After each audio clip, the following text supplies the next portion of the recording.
I am Sara. I am a Romanos Pilates instructor at the Pilates Indira studio here in Upper Austria. So I'm the co-owner, and yeah, the owner is my mom, Indira Popovic. And yeah, we're running this business together in Austria. And yeah, she got me into Pilates, which was not as easy as, That's yes. as you thought it would be. But honestly, not. Actually, she didn't only get me into Pilates, but also our whole family. And yeah, this is actually a home studio, so we're living Mm, in the upper floor. okay. Yeah, living with Pilates. That's awesome. And people do that all over the world. So it's so funny how, many people in the Pilates world think that the gold standard is to have this storefront, 5,000 square foot, 15 reformer, New York City skyline studio. Yeah. But then I hear what you're doing there, like Miguel Silva as well. Like, it's not like your studios are in the metropolis. They're just in the middle of, like you said, you're 2 hours from Vienna? Yeah, we're 2 hours from Vienna, and it's actually super funny. We're living in a small town. This is like 14,000 people. So it, Really? yeah, Yeah. actually, it was really hard to establish Pilates in such a small town where no one knew what that is, or Hmm. know that, or like the people who heard of the word Pilates thought it is something like yoga, Yes. whatever. So they had no clue what it is. So it was really hard to like build something here. But my mom really managed to do a good job and to spread the message. So yeah. Wow. So how long have you been running the studio there? So she opened the studio up in 2012, I think, Hmm. and 2012. And in the beginning, it was only like a smaller space. It was like, let's say, 30 square meters. And now last year, we had, just before COVID started, we had a big reopening party where we expanded our studio, and we had a big name like Marjorie Oron coming to this small. My trainer from New York, Cynthia Shipley, um, Hmm. also came to this small town and celebrated, and we did some workshops, and it was really just before COVID. Fantastic. So yeah, it doesn't depend on where you are; it depends what you bring. Let's say. What you bring. Well said. And I have to say, I'm in Mississauga, which is just outside of Toronto in Mhm. Canada, right? No, And as much as this suburb is 1 million people, like it's a big small suburb. yeah, And I look at like these, we have some beautiful small towns that are, 30, 40 minutes away. And I think, oh, it'd be so beautiful to have this old house or to do this sort of thing and have a Pilates studio. And I think to myself, nah, that would never survive. It's not near enough people. it's hard. It's really hard. I mean, it's in these small towns. I think you have to bring so much more. How can I say? To convince people. I think in like Mhm. big towns like in Vienna, people know what Pilates is. I mean, nowadays people also here know what Pilates is, but here you really have to get the clients. You really have to talk to them. It's also Yes. a lot of mouth propaganda, Word of mouth. word of mouth, yeah. Yes, yes. Word. So I really think it's um, a harder way to build your Hmm. business, but it's definitely worth it. And yeah, well, at least I have a unique selling proposition here. Yes. Yes, the business student. Go on. That's exactly it. And I think that like hearing you say that, like if I'm like, okay, well, my studio is in Mississauga or somewhere in outside the city center of Chicago or something, I think, well, I can't grow my business because none of people see me, whatever. Like it just takes work. It does take word of mouth. It does take having a quality product. Yeah, it does. And so what has been the most successful way for you to grow over the past few years of all the different strategies that you've used? Word of mouth, I'd say. It's just Hands word. down, eh? Yeah. The most important thing is to like the first clients you have are the most important. You will have Yes. because they are the ones who are talking about you. They are the ones who are talking about you to others and who are like telling them to come and try this. And yeah, but it's definitely takes time with that. But I think that's the most important thing. You in such a small studio, I don't have any other advice. So it's Yes. a good quality product. Yes. We Don't have, hurt people is what you're saying. yeah. Like, because the one time you like jack up someone's back and they're like, don't do Pilates, it hurts your back. Then you're like, oh, I'm finished, right? No, no, but I mean, the thing is, we have something that a lot of people need. Like almost everybody needs Pilates, you know? Hmm. And, but the hard thing was to convince the people that they need it. But as soon as they Yes. started and they felt it and they saw it, they really like so many with back issues came to us that like scoliosis, and I really don't know the German word, the English word for that.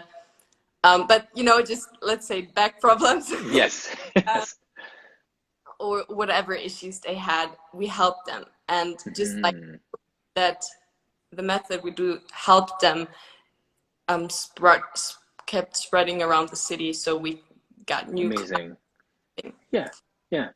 I think, you know, as much as these conversations are like public conversations, like an interview, I always say it's a conversation, not an interview. And because now I'm listening to you and I'm like, what about this? What about this? I want to ask you all these questions like referrals. Do you connect with doctors' offices? Like, has someone gone back to their doctor and said, I went to Pilates and I don't need to go, I don't need your prescription anymore, sort of thing?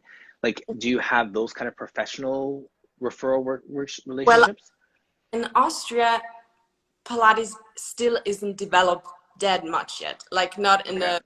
a therapeutic way, but still it's growing. And we have a lot of physiotherapists who are like, um, what's the word?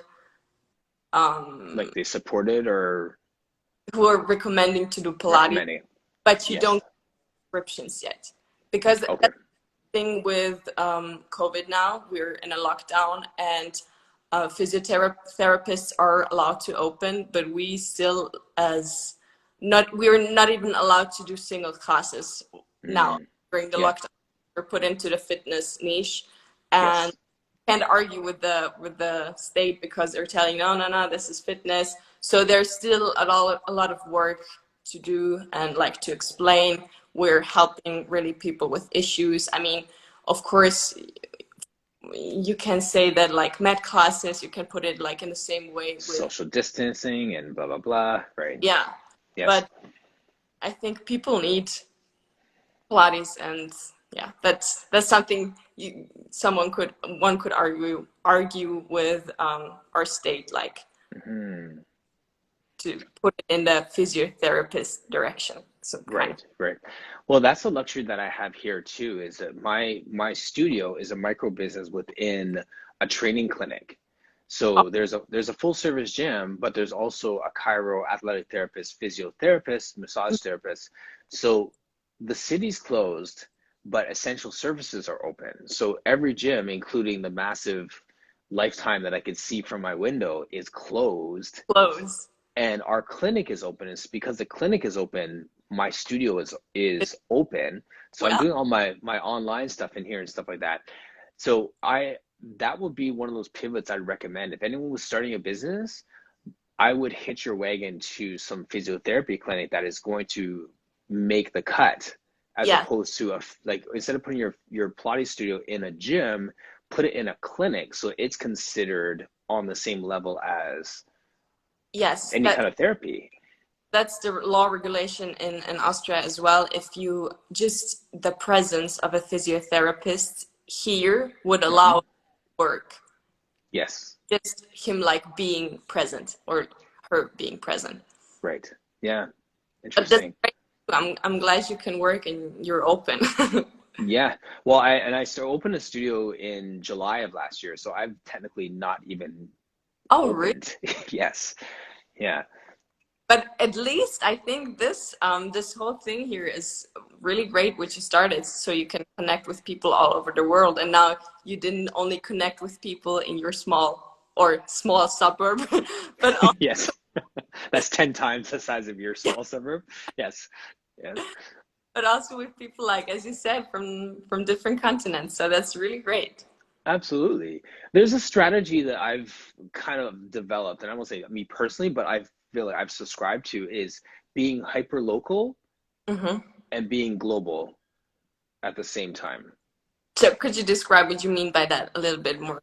Sure. So hyper local, like you in a suburb, I Hmm. want to service my community. I want an active Mississauga.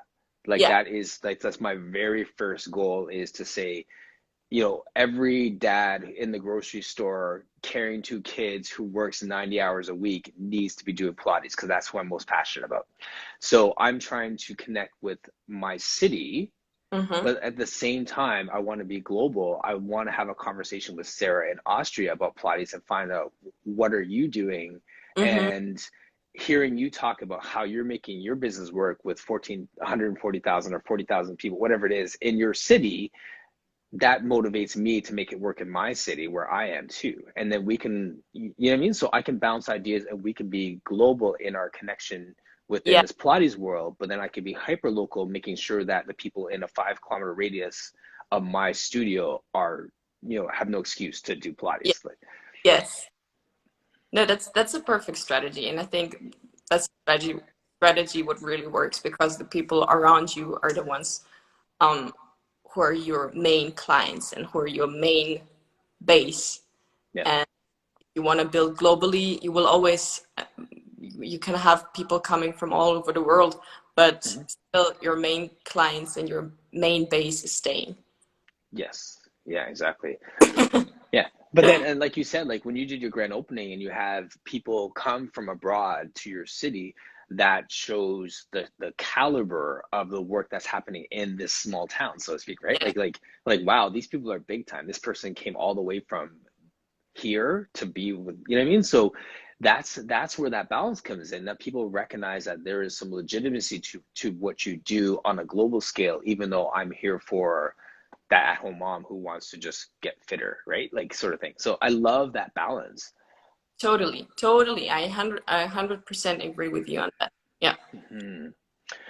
You said something earlier, Sarah, which I kind of chuckled at, where you're saying how this is your mom's business that you've come into almost reluctantly, like it wasn't as easy as just like I'm going to just hand this off to you. So Oh, what did that look like? so you know, I'm 21 years old, so Okay, yes. very young. So, and I started Pilates, doing Pilates at a very young age, like around 13 or 14. And at that time in puberty, and your mom telling you things, you're like, oh. Right. So it was in the beginning really hard for her to convince me, and she was like, "This is the powerhouse, and you're gonna get a super healthy body, and blah blah blah." And I was like, I just want to do squats or something, or Yes. what was popular at that time. Yes. So, but still, I joined her mat classes, let's say around 14, 15, 16. I Hmm. started joining her mat classes regularly. And still, I remember she was correcting me and giving me like instructions, like pull that belly deeper. And I was like, I was doing the 100 and I felt nothing. And I was like, hard for me because I never tried to listen to her instructions, and I was like, Hmm. I don't know what you're talking about.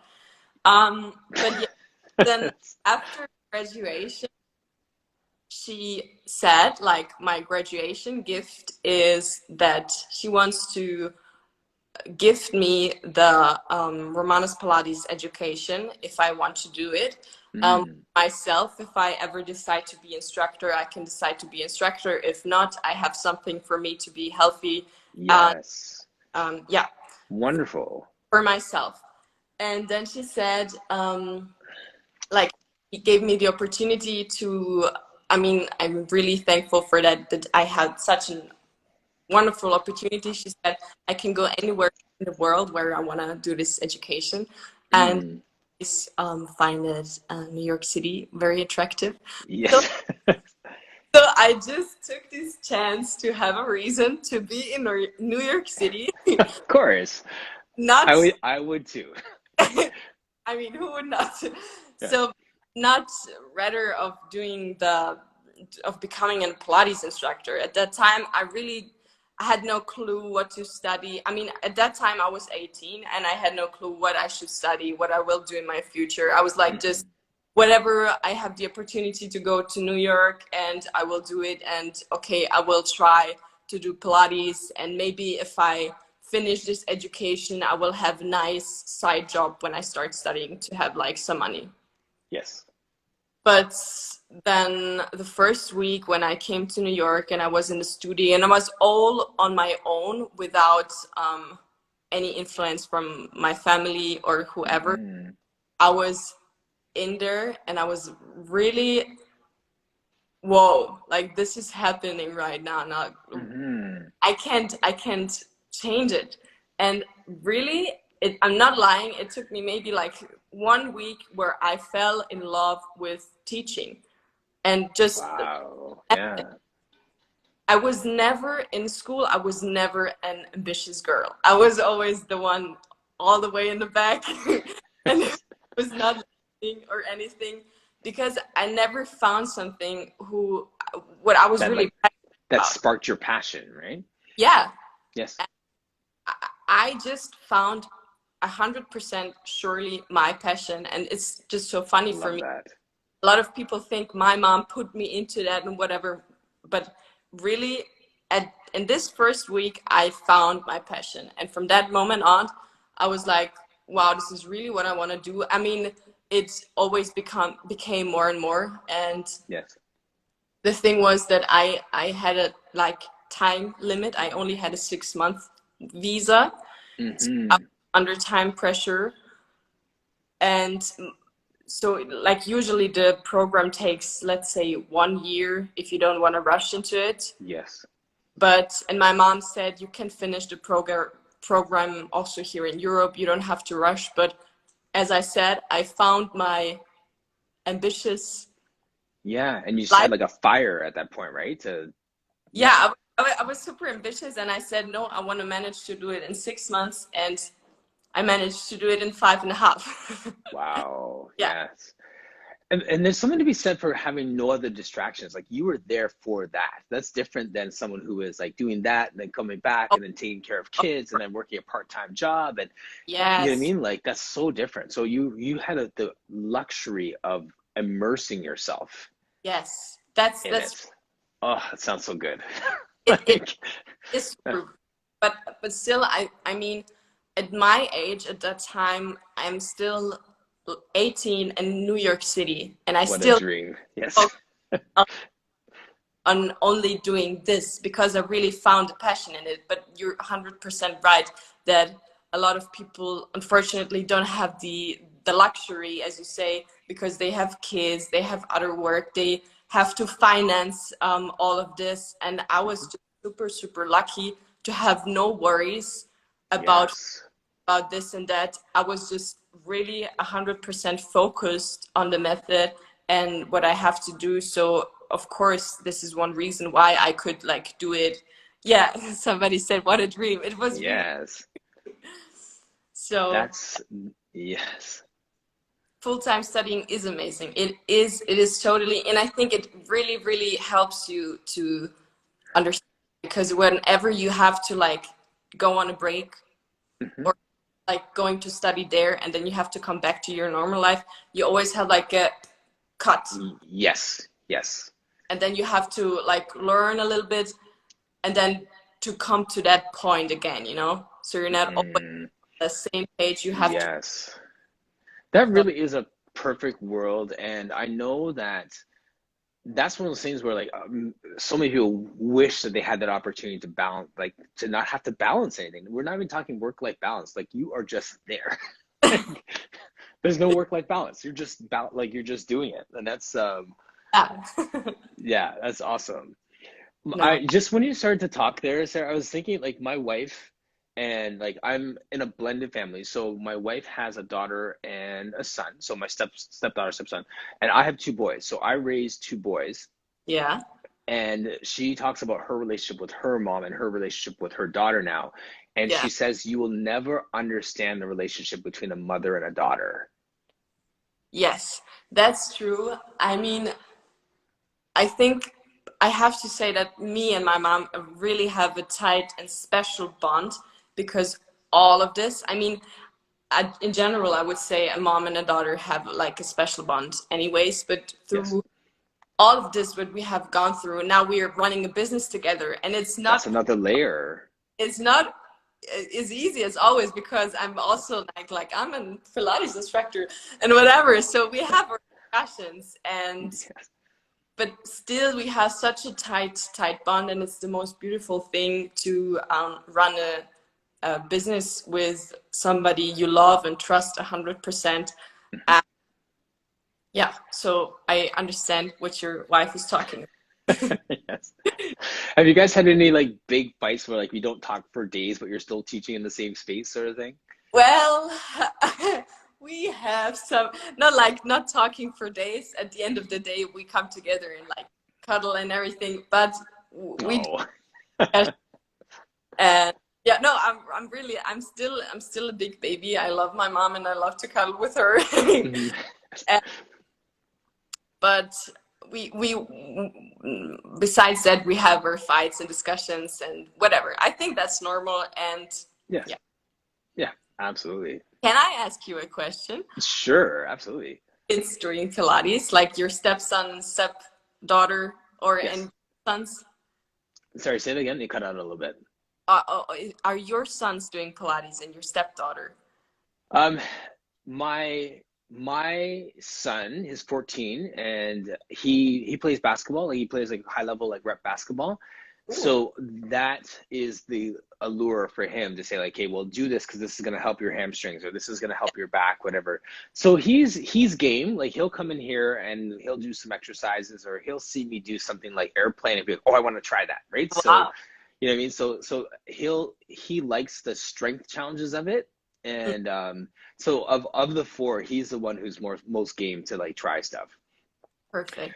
But I don't know if I could say to him, son, this is going to be your business. I want you to take over when you are 18. I don't know how that conversation would go. I don't think that was my mom's plan to that I take over her business because, as I said, in my early age, I mean, I'm still young. I was always I wanted to do the total opposite of what my mom did. You know, she said Yes. she studied sports science and Mm, like she said, yeah, maybe you could go in this way, or if you want to go, and that, no, I don't want to do something as you are doing. You know, I always yeah. the opposite. And now, what like coincidence that we found the same thing, and now I'm really doing actually the same Mm, thing he's doing. What in the right. beginning I never wanted to do, or what I never wanted to be a thing that I'm like in the same direction with. Yes. I wanted to find my way, but Well, yeah, it's so funny. Like this is like a little secret from a parent perspective. tell me. They made you so they know you better than you know yourself, and they're waiting for you to figure out who you are in this process. That's right. That's probably right. I think It's interpreted different ways, but like sometimes I sit back with my kids and I'll throw something out to them. Like I'll just give you a kick. I didn't mean to cut you off there, but I just thought of an no, example no, of that. you're totally right. I think my parents saw my potential or whatever, and I never, as I said, I never saw my own potential because Yes, yeah, I yeah. We know all go through that. I didn't have any like big ambitions in life or any whatever, you know. I had no clue about what I want to be and what are my goals. So, and they saw my potential, but I didn't. So you're quite right with that. It's a funny path, you know, as a parent, because like you see those things and you just hope that the compass that you give your kids sticks. You hope that the stuff that you gave them, like when she's throwing Pilates at you at a young age, she's hoping that that will stick, Yeah. right? And Yes. but you could have said, I want to be a veterinarian. It's like, okay, let's go. Let's make sure that that happens too. Um, that reminds me of a conversation I had with my son the other day, and we had to go buy a pair of shoes, Mm-hmm. right? So he needed new, like, because of this lockdown, his basketball season has ended. So I bought him like $200 shoes last March.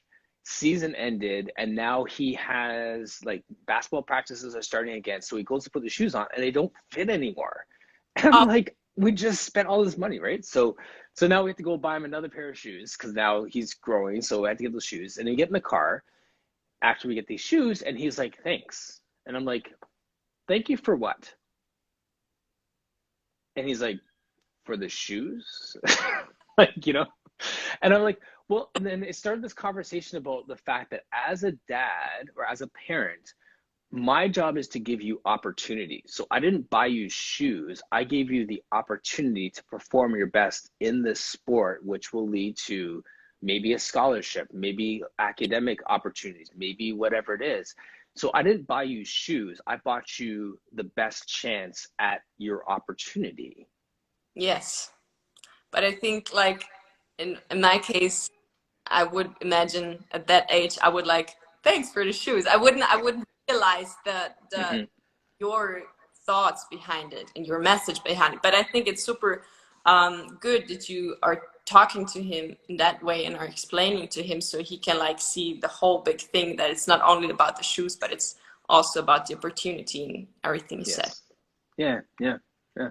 It's interesting. I'm having this conversation with you, and I'm also hearing your mom, and just like I'm sure people are watching this and just watching my head just go like between the two pieces of the conversation. I do have a question for you just on your own Pilates Hmm. passion.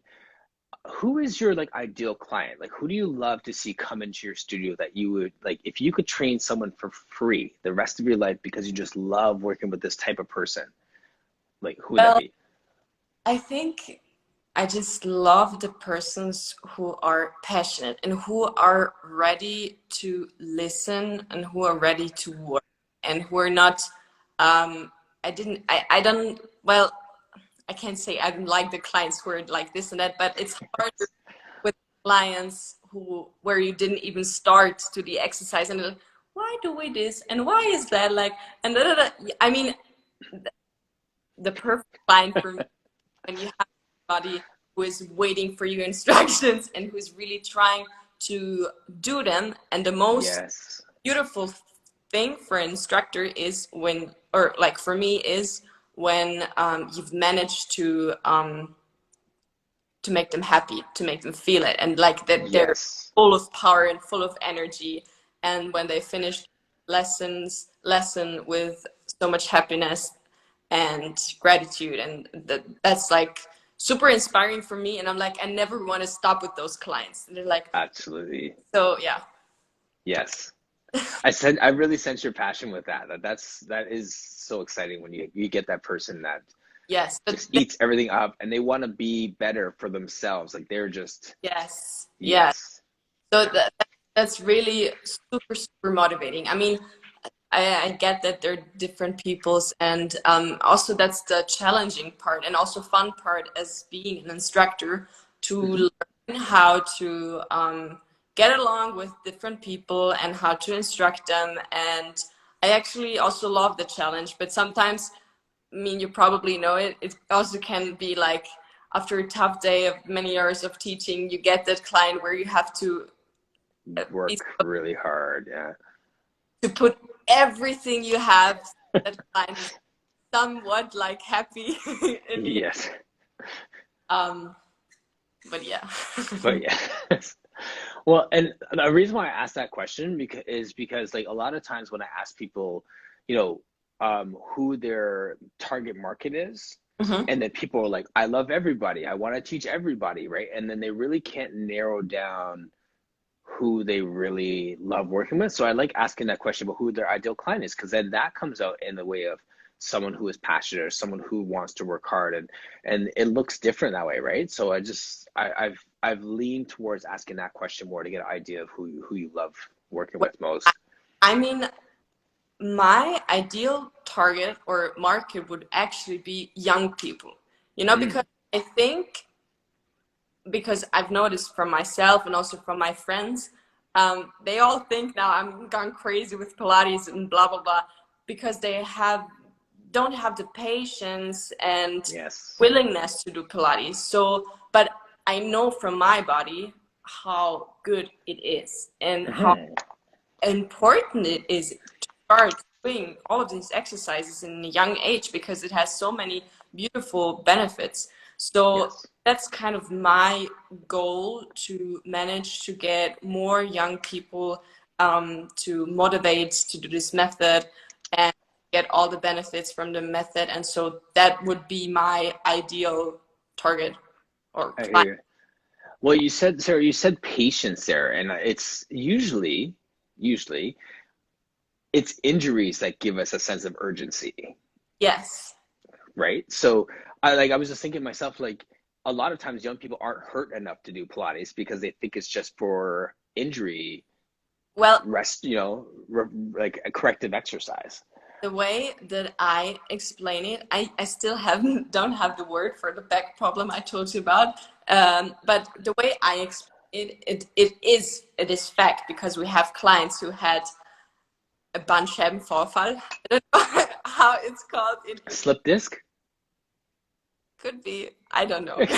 Okay. I've have so many times, but yeah, I'm sorry. Anyone speak German in the comment section there? Want to just translate that for us? Like a slip disc, scoliosis, No, it's like scoliosis. It's when your lower back really hurts, and yeah, whatever. uh, So just maybe somebody will explain it or translate it, but yes, um, really people in their 30s are getting back problems, whatever, and yes, already in their 30s because of their work, because of, especially now, you have to sit in front of your laptop all the time like this. Yeah. yes.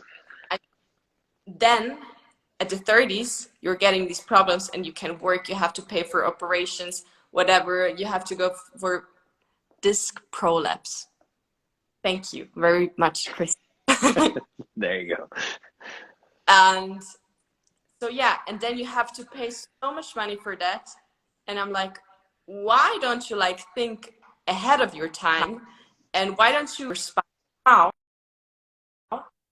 and do something for your spine now so you don't have these problems in the future? But Yes.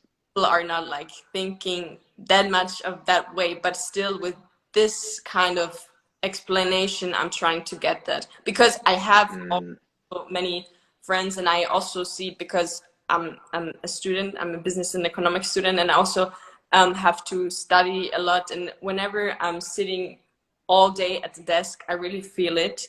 and mhm. and I also, when then I do the most basic Pilates exercises, I feel the Yes. of the exercises, which I never felt when I'm always like moving and moving. But when I do like spine stretch forward, I'm like, oh my God, this is so necessary for me. And Right. Yeah. yeah,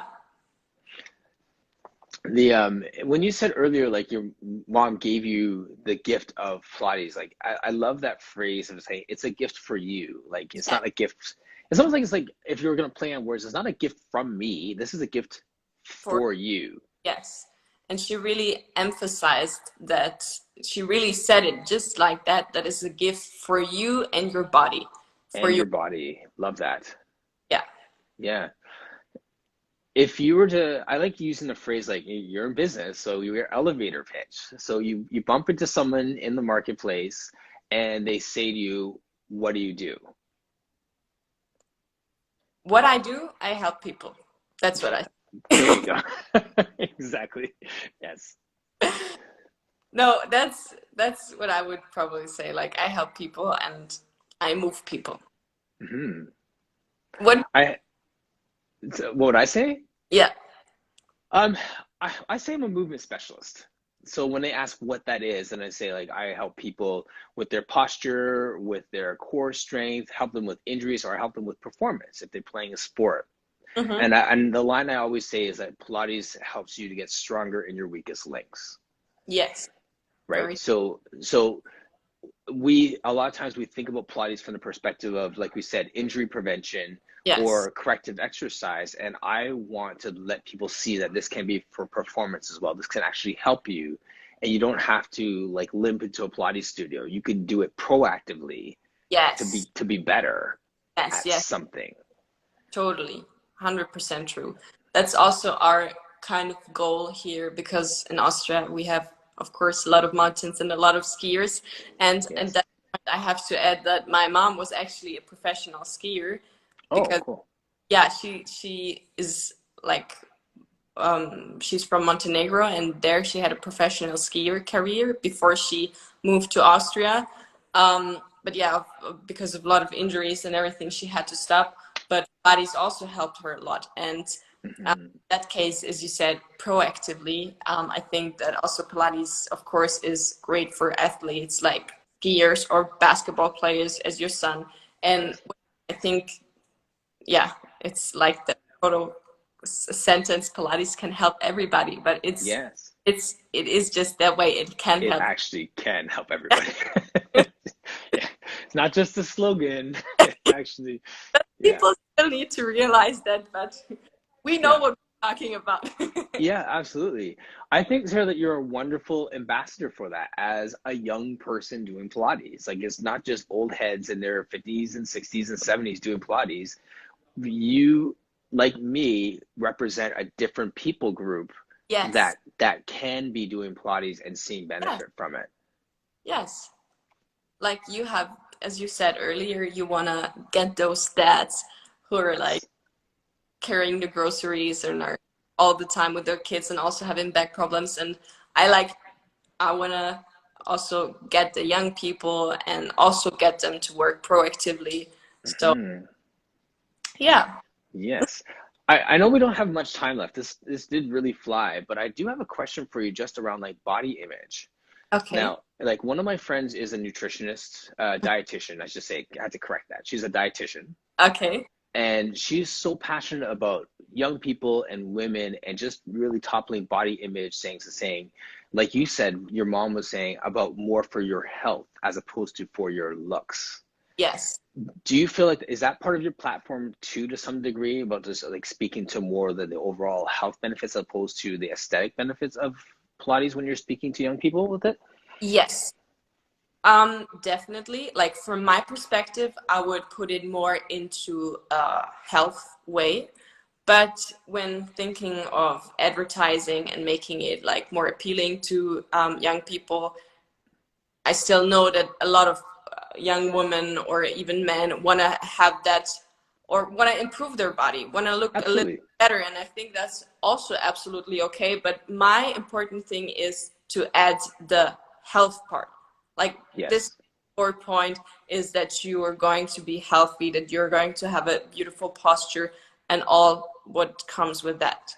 So, and of course, if you work out, you're going to get a better body or a Yes. but that's not the most important thing, I'd say. Yes. Yeah. Well said. So, You nailed that one just for the record. That was really good. Yes. Thank you so much for joining me today, Sarah, because I feel like I go through these conversations and I have a lot of conversations and they always give me energy. well, thank you so much. I also felt through, I mean, it's so funny just looking at this and looking around in this room, and then I'm looking into my phone and talking to you from all over Canada. So it's really um, cool, and it was so lovely to meet you and have this talk and conversation. Thank And you. yeah, I also felt the great energy coming from you. Amazing. Do you have any like online classes, workouts, or anything that you want to promote as well? Let people know that they can connect with you on? Yes, you're Okay. thank you so much. Yes. We're doing also online classes, and I think it's best if you can DM us on Pilates Indira, or you can go check out our website. Can I post a website Yes, on this? please. Yep. Okay. I'll put it in the comments section as well. Like when I repost it or save the IG, and Yeah. then I'll just put like your handle. So if you want to put in the comment section, just put like your email address or sorry your your website or But whatever. Yeah, and just put it there. There you go. Cool. yeah, well, thank you. Thank you, Christina, and for helping me with that translation. Yes. Well, next I have to prepare, but Okay. Really appreciate your time. Thank you so much, Sarah. thank you. All Thank you. right. Take care. Bye. Goodbye. Have a nice day. You too.